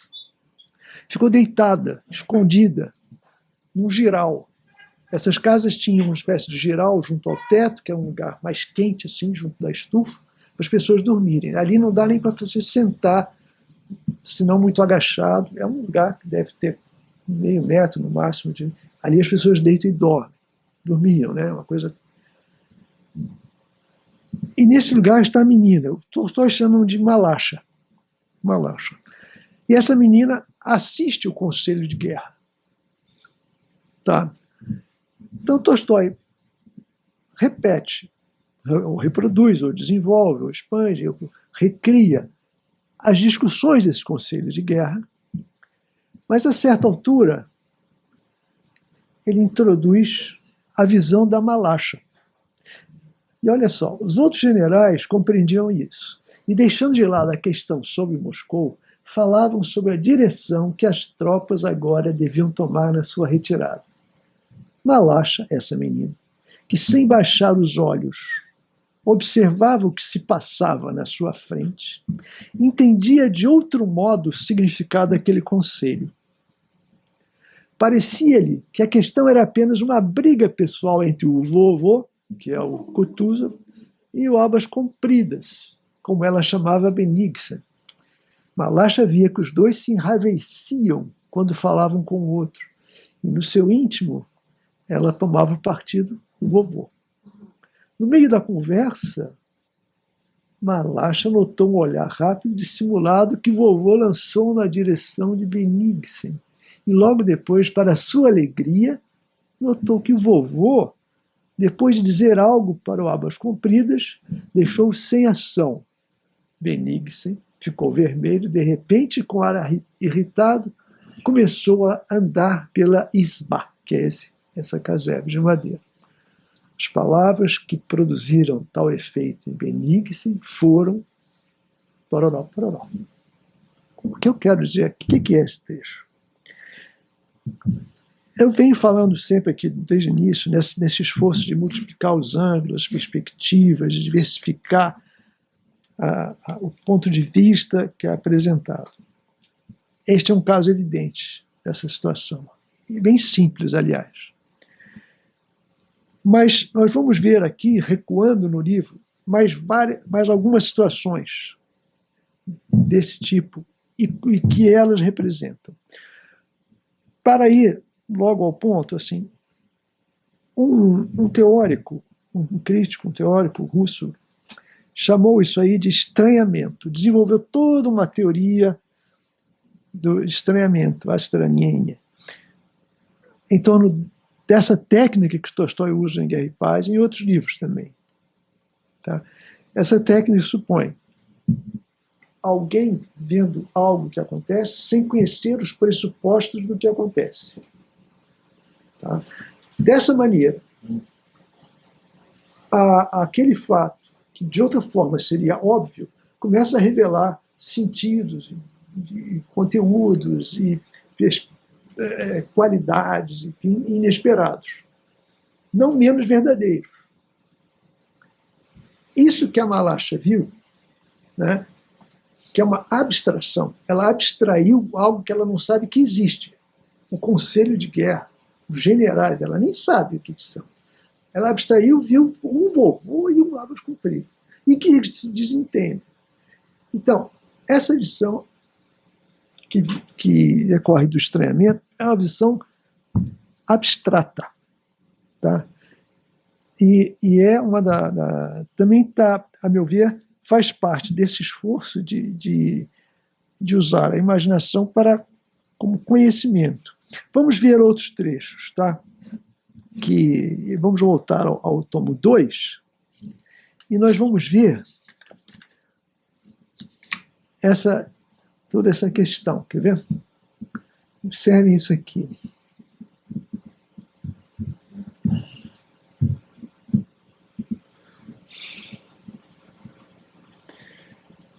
Deixa eu ver aqui.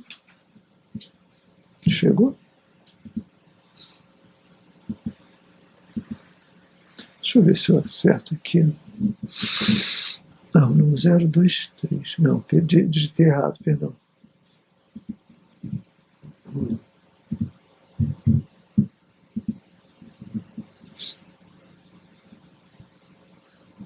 Isso aqui. É o seguinte, Natasha. Tá? A Natasha vai à ópera. Tá?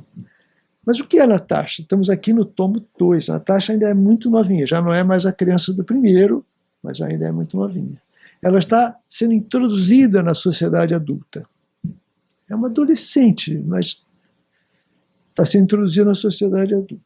Nunca viu uma ópera. Né? Então é levada lá. Aí o Tolstói vai construir o seguinte, a seguinte hipótese. Tá? Uma pessoa com uma visão que tenha um componente ainda infantil, isso é importante, assistindo uma coisa que não, cujos pressupostos ela ignora. Tá? Então veja só como é que fica. Assim que ergueram a cortina, nos camarotes e na plateia, todos ficaram em silêncio. E todos os homens, velhos e jovens, de uniforme de fraque, todas as mulheres com pedras preciosas sobre o corpo nu, isso é um negócio, não vem ao caso aqui, voltaram para o palco toda a atenção, com ávida curiosidade. Natasha também se pôs a assistir. Aí vem o capítulo. No centro do palco havia tábuas lisas. Nos cantos erguiam-se formas de papelão pintado, representando árvores. Atrás se estendia uma tela acima das tábuas. No centro do palco, moças estavam sentadas, de corpete vermelho e saia branca. Uma delas, muito gorda, de vestido branco de seda, mantinha-se mais à parte, sentada num banquinho baixo, atrás do qual estava colado um papelão verde. Todas estavam cantando. Quando terminaram a canção, a moça de branco aproximou-se da cabine do ponto e um homem de calça de seda colante nas pernas grossas, com uma pluma e um punhal, aproximou-se dela e começou a cantar e a abrir os braços. O homem de calça colante cantou sozinho, depois ela cantou, depois os dois ficaram calados e a música continuou. E o homem começou a contar os compassos com os dedos, tocando na mão da moça de vestido branco, visivelmente à espera do compasso em que, de novo, ia começar a cantar a sua parte junto com ela. Os dois cantaram juntos até o fim e todos no teatro começaram a gritar e a bater palmas, enquanto o homem e a mulher sobre o palco, que faziam papel de apaixonados, começaram a sorrir, abrindo os braços, curvavam-se para agradecer. Ora, então, a gente está vendo a encenação da ópera abstratamente. Papelão representam aves, saiotes, e calça colante, dando pulos. Né? E isso aí é o seguinte, é uma coisa que o Tolstói realmente desenvolveu. Tá? É possível, talvez, rastrear mais longe. Assim. Tem um livro, eu não sei se é Montesquieu, vocês me corrijam ainda, né? Mas é um negócio chamado Lettres Persanes, Montesquieu, né? Em que ele faz assim, dois caras da Pérsia chegam a Paris e começam a escrever o que estão vendo lá, e não entendem o que é aquilo, aquelas roupas, tudo isso, entendeu? Esse é o estranhamento, é algo quase semelhante. Mas o Tolstói é especialmente atraído pela visão infantil. A visão infantil porque essa situação que eu descrevi do Montesquieu é a visão estrangeira.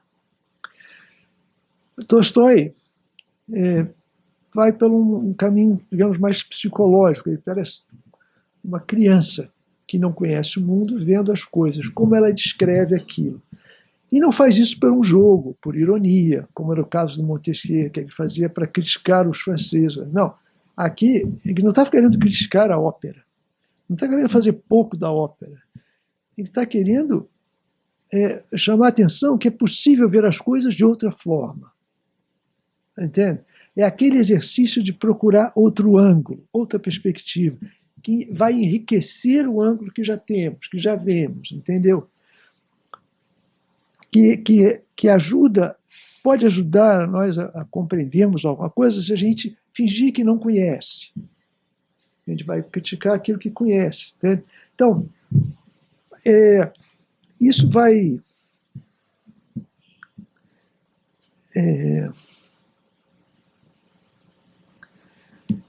aparecer aqui, essa página. Vejam essa página aqui. Vocês vão ver uma outra coisa, o mesmo tipo de... Eu acho que está aqui. Acho que é 823. Posso dizer uma coisa? Por favor. A favor dela, a respeito da aula. Por favor. Ela vê o que os músicos não veem. Os músicos que vão querem ver os cantores, as vozes. Para ela isso é secundário, eles cantam. Mas ela vê o cenário, vê as imagens, tudo. O que seria secundário para ela é o principal. Exato. Pois é. Pois é, o que nós... Pelo contrário do que os outros que vão na obra. O que ela vê, todo mundo está vendo. Materialmente, todo mundo está vendo aquilo. Só que... mas só que ela não está inserindo ali todos os pressupostos, o conteúdo, aquilo que as pessoas aprenderam pela experiência, né? Entendeu? Então é como se... Daí o estranhamento. O Viktor Shklovsky. Ele criou esse negócio. Aliás, vocês devem conhecer isso melhor que eu. Não, mas... Não. Eu não sou... Mas, enfim. E a fonte dessa teoria é o Tolstói. O Tolstói é fonte de várias teorias. Essa do Shklovsky, tem um outro cara chamado Eichenbaum, que escreveu um livro inteiro sobre um procedimento, tudo tirado do Guerra e Paz. Tudo. Um livro inteiro. É o Eichenbaum, Boris Eichenbaum. Então, eu quero ainda, sobre esse ponto, olhem só esse texto. Isso aqui que vai parecer talvez algo engraçado, pitoresco, divertido, é mais que isso. Olha só a Natasha conversando com a mãe. Uma das coisas mais bonitas do livro é essa Natasha conversando com a mãe. Tem umas duas conversas. Fale, mamãe, por que está calada? Fale, disse ela, virando-se para olhar para a mãe, que fitava a filha com uma expressão carinhosa e que naquela contemplação parecia ter esquecido tudo o que pretendia dizer. Isso não fica bem, minha querida. Nem todo mundo vai entender a ligação infantil entre vocês. A Natasha está dizendo que quer namorar o Boris. E o fato de as pessoas verem o Boris tão próximo de você pode prejudicá-la aos olhos dos outros jovens que vêm à nossa casa. E, acima de tudo, isso perturba o rapaz à toa. Talvez ele já tivesse encontrado um bom partido, uma noiva rica. E agora ele está meio doido. Doido? Repetiu Natasha. Vou lhe contar uma coisa. Eu tinha um cousin, eu sei, queria o Matveevich. Mas ele é um velho, não é? Nem sempre foi velho. Ó, é aquele negócio da visão infantil, hein? Pois bem, Natasha, eu vou falar com o Boris. Ele não precisa vir aqui com tanta frequência. Porque não precisa, se ele tem vontade. Porque eu sei que isso não vai dar em nada. Porque você sabe. Não, mamãe, não fale com ele. Não se atreva a falar com ele. Mas que bobagem, disse Natasha, no tom de uma pessoa de quem estão querendo tomar algo que lhe pertence. Está bem, eu não vou casar. E daí? Desde que ele venha. Se ele fica contente com isso, e eu também. Natasha, sorrindo, olhava para a mãe. Não vou casar. E daí? Repetiu Natasha. O que eu quero mostrar é o seguinte. Ó. Vou pular aqui, porque vai ficar meio longo. Olha só. Vamos lá. Isso aqui. Ó. Mamãe, ele está muito apaixonado. O que a senhora acha? Estou falando de outra pessoa. E pela senhora? Ficavam apaixonados assim também? E ele é muito gentil, muito gentil. Só que não é nem um pouco do meu gosto. Ele é assim, estreito, feito um relógio de parede. A senhora não entende? Olha só isso, hein? Estreito, sabe? Cinza claro. Que história é essa que está inventando agora? Natasha continuou. Será que a senhora não entende? o Nikolenka ia entender. O Bezurov é assim, azul, azul escuro, e vermelho, quadrado. Então vejam o que é isso aqui. É uma abstração. Ela está, das pessoas, ela está abstraindo ao máximo e chegando à linha mínima, à cor mínima. Ela faz um quadro abstrato das pessoas. Uma pintura abstrata. O cara é azul escuro e vermelho e quadrado. Isso é uma pessoa. Percebem? Então é uma pintura abstrata. E isso tem a ver com estranhamento.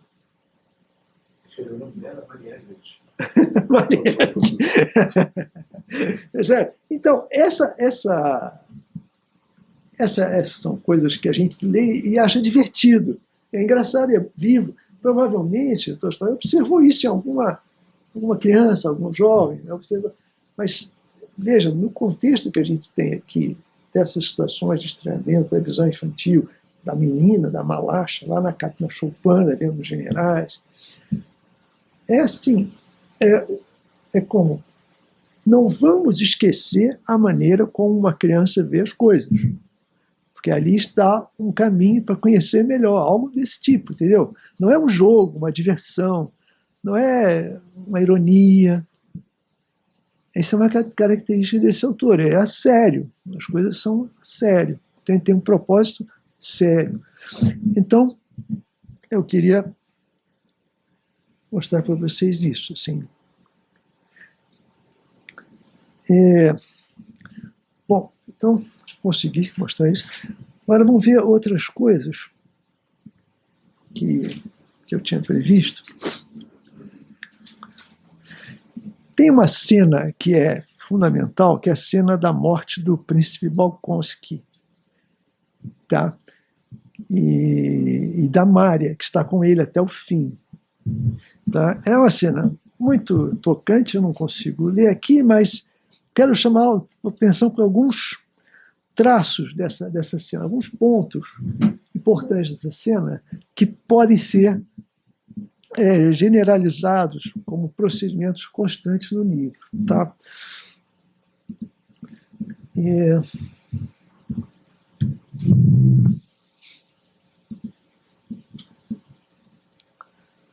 Deixa eu ver se é isso mesmo. É isso mesmo? 296, 295. Não, peraí, foi errado. 296, é aqui, né? Então é isso. Logo depois da cena do Lavrusca, tá? Deixa eu ver se eu consigo achar o que eu quero. A princesa Mária, assustada com a atividade febril e insônia do pai, atividade que havia tomado o lugar da apatia anterior, porque a situação é a seguinte, estão numa propriedade rural que está no caminho das tropas francesas, eles têm que fugir. Mas o pai está envolvido na organização das milícias, quer dizer, das guerrilhas, dos corpos de guerrilheiros que vão combater os franceses. Pai, atividade que havia tomado o lugar da apatia anterior. Não podia admitir deixá-lo sozinho. E pela primeira vez na vida se permitiu desobedecer ao pai. Recusou-se a partir. E sobre ela desabou uma terrível tempestade de raiva do príncipe. Ele repisou para a filha todas as injustiças que já havia lançado contra ela, na tentativa de incriminá-la. Disse que ela o havia esgotado, que ela havia criado uma desavença entre ele e o filho, que a princesa Mária tinha desconfianças sórdidas a respeito dele, que o propósito da vida dela era envenenar a sua existência. Expulsou-a do seu escritório. Depois de lhe dizer que se ela não ia partir, isso não tinha a menor importância para ele. Disse que não queria saber da existência da filha, mas de antemão a preveniu de que não se atrevesse a aparecer diante dos seus olhos. Aí o detalhe, olha esse detalhe. O fato de que o pai, ao contrário do que a princesa mais temia, não a mandou partir à força e apenas ordenou que ela não aparecesse mais diante dos seus olhos, alegrou a princesa. Então, você vê assim, eu considero que é uma introspecção muito profunda no pensamento das pessoas, para chegar a esse tipo de análise. Né? Ela sabia que isso demonstrava que no mais íntimo da alma do pai, ele estava contente por ela ficar na casa e não partir. Né? Eu li isso aqui e lembrei do comentário inicial da colega Bruna, né? Porque ele explica tudo, mas qual é o problema? Ele explica que vai longe nisso. Mas o que, na minha visão é o seguinte. Esse caso em particular. Mas eu acho que tem a ver. Eu acho muito oportuno o que você falou, porque é uma polêmica atual, eu acho. É uma polêmica atual entre escritores. Eu acho que é uma polêmica. Quando ele vai fundo, assim, até lá, em vez de retirar um espaço para a gente se movimentar, eu acho que ele abre o espaço. Porque quando você daí, você desenvolve. Você tem mais base para desenvolver, você não fica perdido. Mas é só um comentário. O que é importante nesse trecho é isso aqui. As pessoas, de novo, vão falar o que não pensam. Vão agir da forma que não estão falando. Tá? Há muitos pensamentos por trás do que ela pensa em primeiro plano. Lembre de tudo que nós lemos aqui, que fala que Napoleão não governava suas palavras. Nesse sentido, faz todo sentido você explicitar. Né? Se você pode... Se existe esse risco de você não governar as próprias palavras, é como se essa explicitação do narrador até se contrapusesse a isso, num certo sentido. Ele explicita para chegar a essa conclusão, que há um hiato entre o que se diz, se faz, se pensa uma vez e pensa depois. É esse ato que é o problema. Entende? Produz um tipo de historiamento agora pelo narrador. Né? O narrador vê algo na cena que não está óbvio. Como uma criança. Né? Entendi. Quer dizer... O contrário do que pareceria para nós vendo, ele interfala a filha. Mas pensar em, bom, esse homem eu tenho a filha. Na verdade, como ele não expulsa, é que ele ficou contente. Pois é. O narrador produz o estranhamento dentro da cena, né? Exatamente, entendi, exatamente. É como se estivesse procurando um ângulo mais recuado para ver, né? Exatamente. Então, olha só, continuando, se a gente vai ler essa cena, tendo isso em mente, olha só. A princesa Amália estava junto à janela, escutando a voz do pai, que ressoava no jardim. De repente, algumas pessoas vieram correndo da alameda, com os rostos assustados. A princesa Amália saiu para a varanda, correu para a vereda florida e dali para a alameda.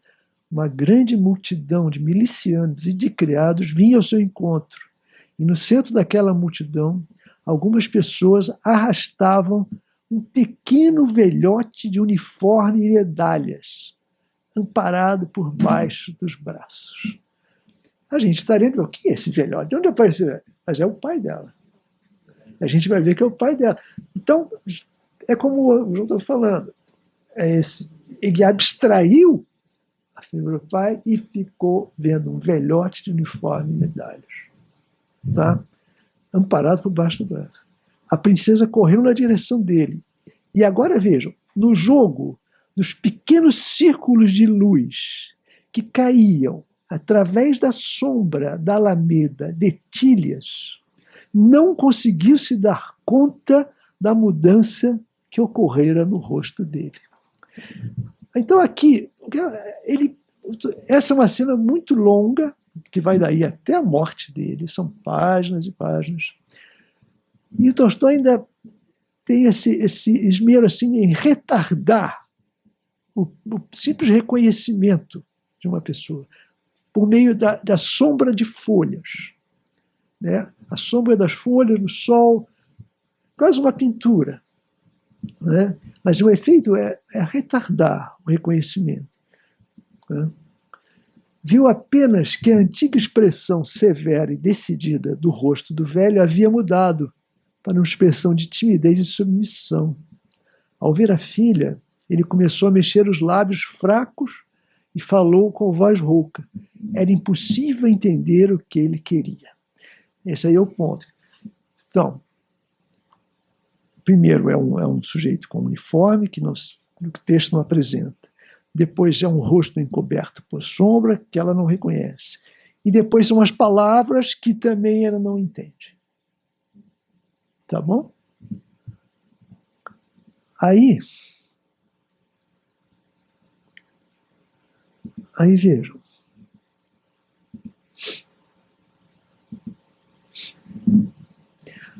Aí passam. O cara teve um ataque qualquer, a gente não sabe o que é um ataque, ficou sem fala, sem movimento. Passam uns dias assim, algum pouco de. O velho príncipe permanecia inconsciente, ficava deitado como um cadáver desfigurado. Não parava de balbuciar, agitando as sobrancelhas e os lábios. E era impossível saber se ele tinha ou não alguma ideia daquilo que estava à sua volta. De novo, todo um cenário de desconhecimento, de ignorância do que se passa com ele, tá? O que confirma aquele negócio das folhas, aquele detalhe aparentemente assim, embelezador, né, das folhas. Só se podia saber com segurança que ele sofria e que ainda sentia necessidade de exprimir alguma coisa. Tá? Aí vem, não havia esperanças de cura, era impossível removê-lo. O que aconteceria se ele morresse na estrada? Por quê? Porque as tropas estão chegando. Parece que estão vindo, eles têm que fugir. Aí é o pensamento da princesa. Não seria melhor que isso tivesse um fim completo? Às vezes pensava a princesa Mária. Ela lhe fazia companhia noite e dia, quase sem dormir. E é terrível dizer, muitas vezes ficava ao lado do pai, não na esperança de descobrir sinais de cura, mas desejando descobrir sinais da aproximação do fim. Né? Vejam só, aqui nós temos também alguma coisa como uma inversão, né? que no caso não muda o conteúdo, né? Mesmo porque ela está do lado dele, dia e noite e tal. Por mais estranho que fosse para a princesa reconhecer em si tal sentimento, o fato é que aquilo estava dentro dela, e o que era ainda mais horrível para a princesa Mária era que, desde que o pai ficara doente, ou mesmo ainda antes de ela ficar ao lado do pai, esperando que algo acontecesse, haviam despertado dentro dela todos os desejos e esperanças pessoais esquecidos e adormecidos. O que é isso? São as esperanças, desejos de casar. Entendeu? Ela queria ter uma vida familiar, e vai ter, vida conjugal, que aliás em russo é curioso, é a mesma palavra. Vida familiar e vida conjugal é uma palavra só, são sinônimos, é muito curioso. Então ela antes do pai ficar doente, ela já tinha aqueles desejos que ela reprimia, mas ela tinha. Então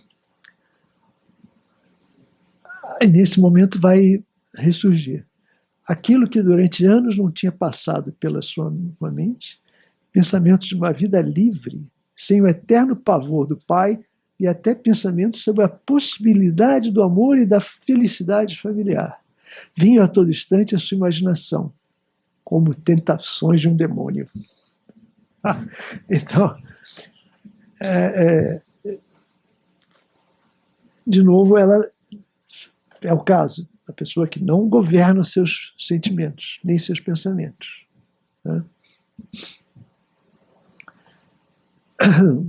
Agora, eu queria terminar isso aqui com a situação que é a seguinte.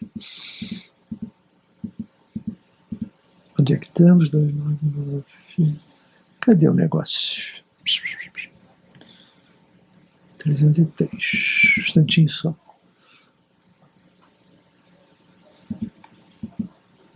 Ó.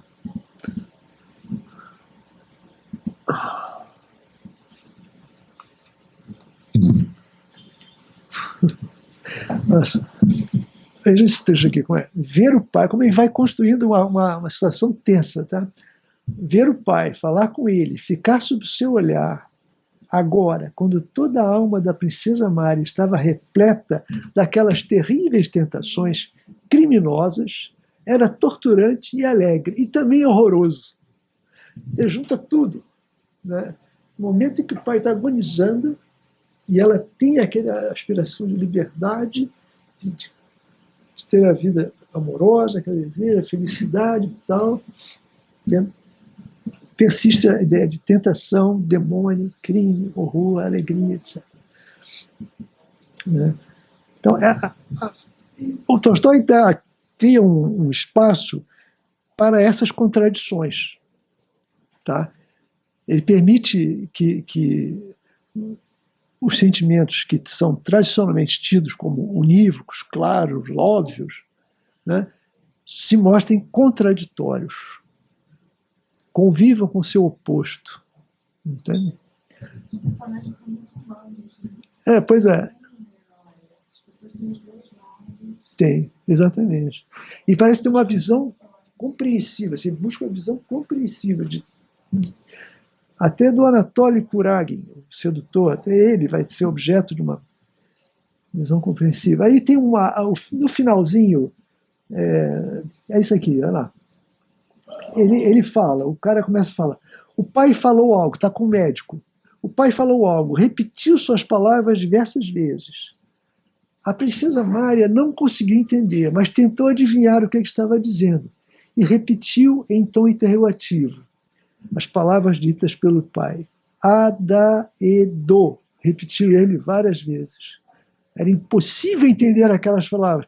Mesmo se olhar quantas páginas nós estamos com essa situação. Né? Como ele consegue prolongar isso com intensidade, sem dar folga. Tá? O médico está do lado dela, achou que tinha adivinhado, e repetindo as palavras do velho príncipe, perguntou: a princesa tem medo? Como se o pai tivesse dito isso. A princesa tem medo? Ele, o velho, balançou a cabeça negativamente e repetiu de novo a mesma coisa. A alma está doendo, concluiu e disse a princesa Mária. Ela entendeu. Finalmente ela entendeu. O pai gemeu uma confirmação, segurou a mão dela e pôs-se a apertá-la.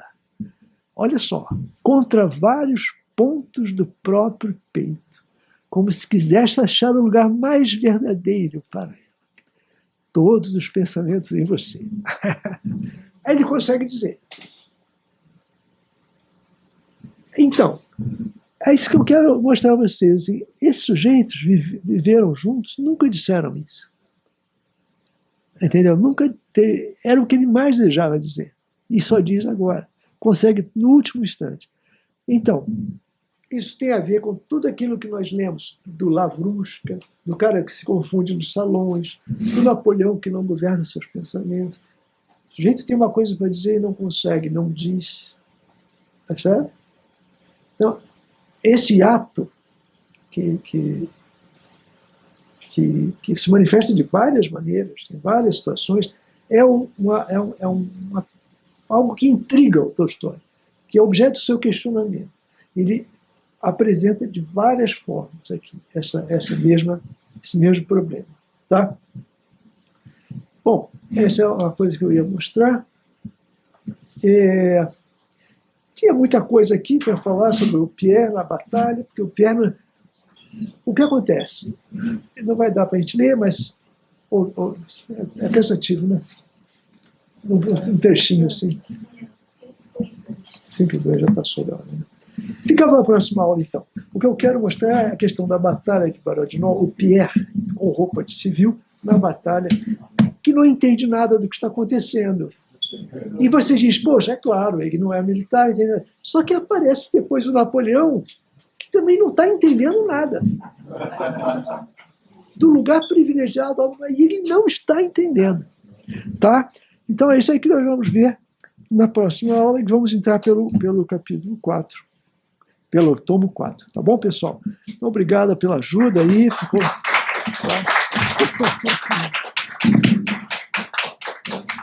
Obrigado.